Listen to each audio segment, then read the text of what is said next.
Hey everyone, today's book is book number 73, Lila's music video. Lila's going to be a star. I very much appreciate that this is a unicorn-focused book and it has a purple cover. I have to believe that was intentional. So on the cover, we have Jessica. I think she looks really pretty in this one. She's clearly having a good time, and she's not always. She's usually a pretty negative, conniving person. So it's good for her to be having fun with her friends. No idea who's next to her. Maybe Mandy. The pink, obviously, is Lila. And the one on the close end, no idea. It's kind of funny and awkward how their hands are drawn, especially with the way the sticker fit in on my cover. It's just kind of funny. And over there on the far left, before I read this book, I thought it was Dana Larson. It actually turns out that it is Johanna Porter, who's Julie's sister. I didn't know Julie even had a sister. But it turns out that Johanna is not only an amazing singer, she's really, really good at writing and arranging music. So Lila, I don't really generally like Lila. She gets this idea that she needs to make a music video. All the unicorns are going to be in it, but Lila gets to be the star because it's her video camera, obviously. And there's a big contest that they're going to enter. And really the unicorns just want to put on dresses and be the center of attention. That's basically what they always want. And rather than sing a song that already exists, they convinced Johanna to write an original song for them, to write the arrangement for Bruce and their other musicians, and I use that term very generously. And Lila, of course, is going to sing. But Lila can't sing. So she convinces Johanna to do the singing for her. And this book comes out in 1993, which is Milli Vanilli got busted for lip syncing. Years later, we'll find out CNC Music Factory, the person on stage, it was not the person's voice we heard. So I guess it's really fitting for the time period that the unicorns would do the same thing. So Johanna spends an incredible amount of time trying to teach Lila how to sing.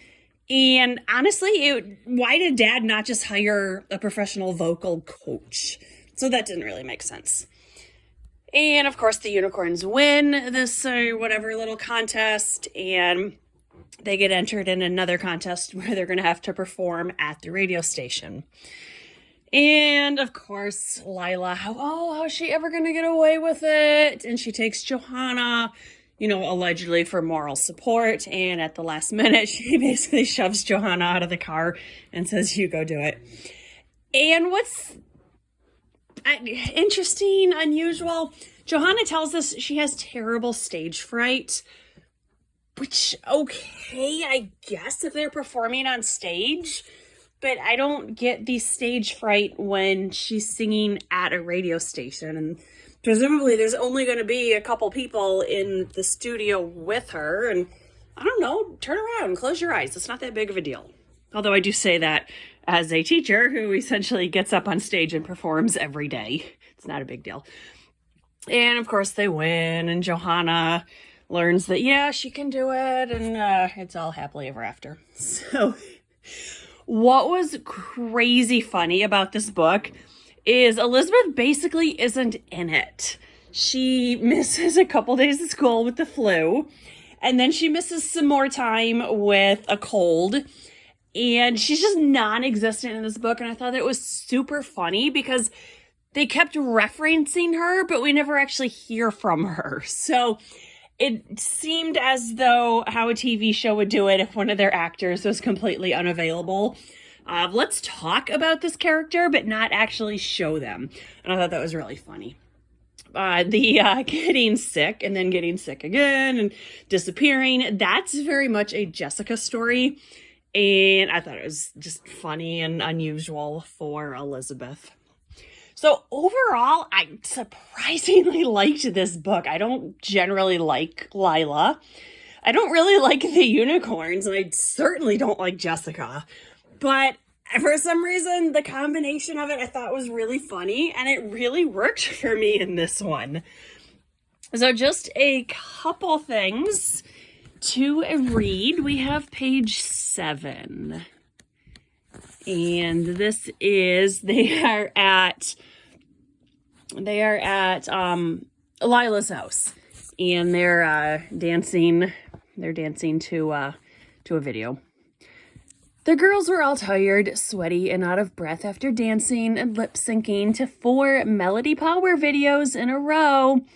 Now they were sitting in the Fowlers' large kitchen, eating pints of Ken and Harry's chocolate chip brownie peanut butter marshmallow ice cream. That sounds disgusting. And it's also clearly a joke on Ben and Jerry's, and I do think that's really funny. At one point, we are told that Lila has an Olympic-sized swimming pool, and I question, does the author actually know how big an Olympic-sized pool is? I seriously doubt Lila has one. And then this is on 42, where Johanna, actually it starts on 41. Johanna, you can't read music? Lila shook her head. I never learned how. Okay, and that's no big deal. I mean, she's in 6th grade. Where I went to school, we just started music or band at 6th grade. So totally normal that a 12-year-old can't read music. Johanna, why didn't you say so? Lila shrugged. She didn't like admitting that she was wrong, or she didn't know how to do something. It made her feel small and insignificant. And the only way she could make herself feel better was to make somebody else feel smaller.